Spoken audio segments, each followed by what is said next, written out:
I'm Dr. Valma Payne. I'm the Program Director for Health Informatics at Idaho State University. ISU offers a Master of Science in Health Informatics degree, which is a degree at the intersection of people, processes, and technology. Our degree offers courses around 3 foundational domains, including health, information science and technology, and social and behavioral aspects of healthcare. Students will also select an area of specialization in which they will take courses to deepen their knowledge in a specific area. This degree will prepare students to enter the workforce and design, develop, and implement and support informatics solutions that is really designed to transform data into knowledge and information so that providers and patients can make informed medical decisions.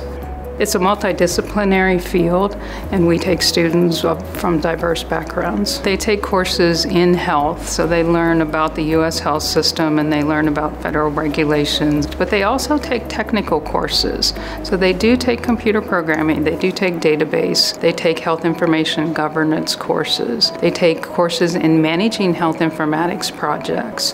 Healthcare is a field that is really evolving, it's continually changing. It's a field that's always going to be there because people are always going to need healthcare. And it's a way to give back to society. It's a way to really take your knowledge and skills and give back and implement informatics solutions that will enhance the delivery of healthcare as well as patient outcomes. It's kind of a way to give back to society, enhance society.